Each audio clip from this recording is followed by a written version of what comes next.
Iba't ibang kasunduan ang nagpatibay ng Pilipinas sa matagumpay na pagdalo ni Pangulong Ferdinand R. Marcos Jr.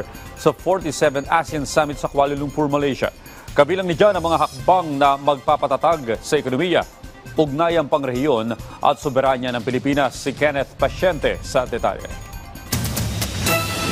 Sa kanyang pagdating sa bansa ay pinahayag ni Pangulong Ferdinand R. Marcos Jr. ang mga naging kasunduan at tagumpay ng Pilipinas sa katatapos na 47th ASEAN Summit. Tinutukoy ng Pangulo ang mahalagang pinag-usapan gaya ng geopolitical issues, usaping pang-ekonomiya, pati na ang usapin sa West Philippine Sea. I reaffirm that the Philippines will continue to remain firm, calm, and resolute in defending our sovereignty, our sovereign rights, and jurisdiction in the West Philippine Sea, in accordance with, of course, international law. Kasabay nito, iginiit ng Pangulo na patuloy na palalalimin ng bansa ang kooperasyon sa mga kapitbahay na bansa upang mapanatili ang kapayapaan, katatagan at kaunlaran sa rehiyon. Binigyang diin din ng mga lider ang paghahanda sa hinaharap sa pamamagitan ng mas malawak na kooperasyong pang-ekonomiya.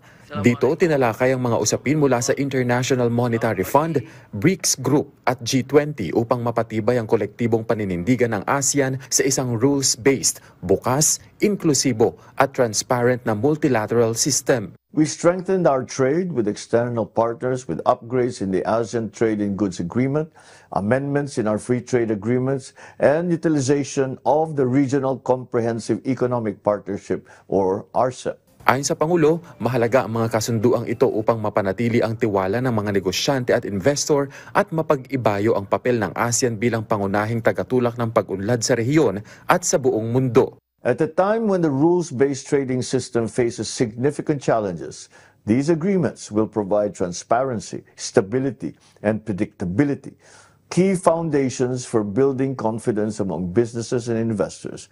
Nabigyang diin din ang makasaysayang pagtanggap ng Timor-Leste bilang pinakabagong miyembro ng ASEAN, isang patunay ng patuloy na pagkakaisa at inklusibong rehiyon.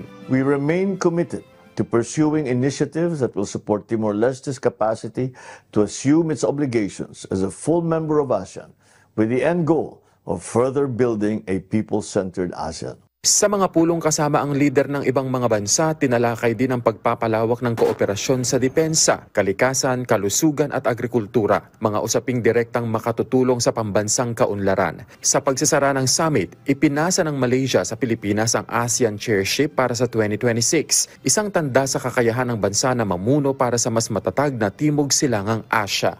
Kenneth Pasyente, para sa Pambansang TV, sa Bagong Pilipinas.